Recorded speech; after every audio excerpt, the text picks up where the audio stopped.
The 2019-2020 Premier League season is officially over. We got over the line in the end after what has been a weird season of introduction of VAR and lots of shocks and surprises. And definitely for me, it will stay in my memory for a long time. Not for the quality of the football. Actually, I think it was one of the worst Premier League seasons we've seen for a while. But a lot happened and I think we can take a lot from this season. So in this video, guys, what we're going to be talking about is 5 things I've learned from the Premier League this season. But before we get into the video, do make sure you've hit the subscribe button with your notifications turned on. Plenty of regular football content coming out over the next couple of weeks, so stay tuned for that. Follow me on my socials as well. They're linked in the description. Right, let's get into it. Now, first up is VAR. This has to be the first point that I mentioned. Brand new in the Premier League this season. We'd seen it in the Champions League and Europa League the season before, in some European leagues as well. And overall, it's not been great. It's definitely a work in progress still, and I think the principle of it is very good. We saw, for example, in the Champions League, even in the World Cup 2 years ago, how it can work very well. You know, for example, giving penalties that the referee missed, offside goals, those sorts of things. But it's just how it's been used. I mentioned offside there. Some of the offside decisions in the Premier League this season have been ridiculous. The rule is just so shambolic. Seeing goals ruled off for a toenail or a strand of hair, it's the tightest of margins. It's not fair, and I think the league has suffered because of that. Now, like I say, I agree with the principle of it. I think actually it's the right thing to have, but it's how it's being used that needs to change in some way. I think the fact that we have this rule, for example, with the offsides, that needs to be scrapped.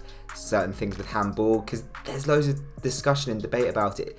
VAR is there to remove all that discussion and debate. It's supposed to be clear, it's supposed to be obvious, and it's supposed to be the right decision, and not enough decisions from VAR this season have been the correct ones. Now, the second thing we've learned from the league this season is the Liverpool versus City clash continues. Now, back in the early noughties and when I was growing up, it seemed to be Man United Arsenal was mainly the big rivalry in the Premier League, but now it's starting to be Liverpool City. Now, we did see it last season and it's continued this year. I think we all predicted that Man City and Liverpool would make up the top 2. We just didn't know which way round it was going to be. And yes, Liverpool have cruised to the title this season and City have been a bit lacklustre, but still in some games producing absolutely exceptional mouth-watering football and absolutely blowing teams away. I mean, they beat Watford 8-0 this season.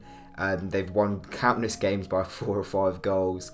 They still are an exceptional team, and we saw in the game against Liverpool a couple of weeks ago that they mean business for next season, and I think they definitely want to be reclaiming the title.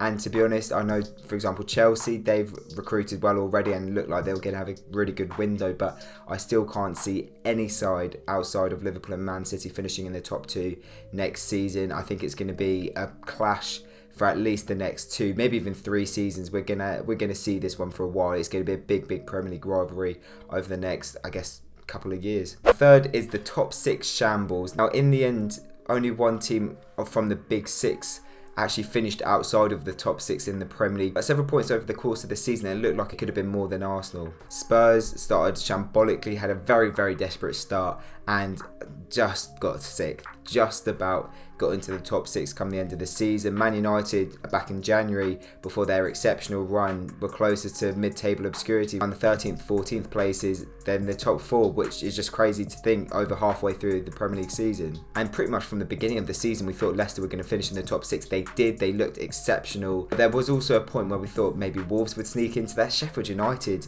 were looking like they could be qualifying for Europe. And so I think a few of the so-called big 6 clubs have been shambolic this season and well below par. Arsenal, the main one, of course, finishing 8th. That's well below their standards. And yes, they won the FA Cup, but in terms of just the Premier League, it has been an absolute shambles. Now look, they had a very poor start under Emery. They've got Arteta in now, who I think has revolutionised the club so quickly, which is a big statement, and I think they'll do well next season. But when you look at some of the stuff they've played, and the fact Arsenal finished 8th, this is a team that I can't remember the last time they finished outside the top 6. I don't think they maybe even have in the modern Premier League era. They certainly haven't for about 20 years. They shouldn't be there, and I think there are a couple of other big 6 teams that are quite lucky that they didn't finish outside of the top 6 this season. I think Leicester have now set a standard. If they ignore the poor form towards the end of the season and focus more and replicate more of this form that they started the season with in the first half of the campaign, then they could be a top 6 force for a few more seasons. If Wolves keep recruiting well, they don't even have Europe next season. Now that they could be a force. Personally, I don't think Sheffield United will be back up there, but they were in the discussion this season. That's my point. The top 6 have been so close to the rest of the league. It's been very competitive, and those spots sort of below, I guess, 3rd and arguably 4th have been blown wide open, and for a while we didn't know who was going to finish there. Now, the 4th thing we learned were the surprise packages. Now, of course, every season you get a team that does better or worse than you expect, but I think particularly this season we've seen a couple of teams do significantly better than expected or significantly worse. I think Sheffield United are the main example. They were favourites for relegation in pre-season, but going on to finish 9th, and at one point it looked like they may even get Champions League, let alone Europa League football for next season, is an absolutely incredible achievement. I've mentioned them plenty of times before on this channel, and I won't stop praising them. Their season has been sublime, and they deserve all the credit that they've received. So does Chris Wilder, the squad. Will they replicate that next season? I'm not too sure, and obviously we'll talk about that in Premier League predictions in a few weeks when that video comes out, but they deserve a massive credit. Burnley as well, I don't think they've been talked about enough, to be honest. They finished 10th, had a very strong finish to the season, all second half of this campaign really. But likewise, I think if you look at the other end of the table, seeing Bournemouth and Watford below that red dotted line, I don't think many fans would have predicted those two teams in particular to get relegated this season. I remember watching plenty of Premier League prediction videos last year, and I can't remember a single one where Bournemouth or Watford were in the relegation zone. I think it surprised a lot of people that how bad they were, especially Watford at the start of the season, and so for them they've massively underachieved. Now, the 5th and final thing that we learned from this crazy season where we saw a suspension is that the return of football, albeit with no fans, was actually a success. Of course, we don't want to see football matches without crowds. It's a crazy world we're living in at the moment, and we've lived in pretty much almost the entirety of 2020 where everything's been put on hold, really. I know we're coming back to normal a bit more now, especially at the start around March, April time.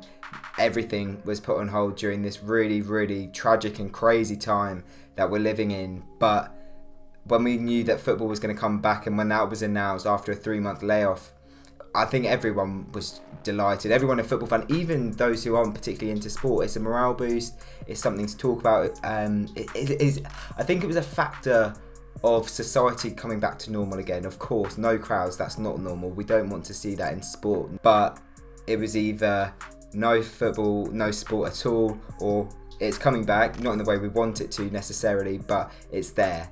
And I think everyone would have taken the latter. And of course, there was plenty of skepticism going into this restart about how it's going to work, whether it is going to be a success, whether we're going to have a second wave potentially and it would have to be suspended again. Would we ever get to the end of the season? And the answer is yes. Yes, we did. It was actually quite a quick process. It flew by. We were having about 3 games a week per team, but having it all on TV as well, I think the whole process actually was very enjoyable. It was a massive lift, especially for those who've been affected by the pandemic, whether they've lost loved ones or have had loved ones affected, or whether they've been affected.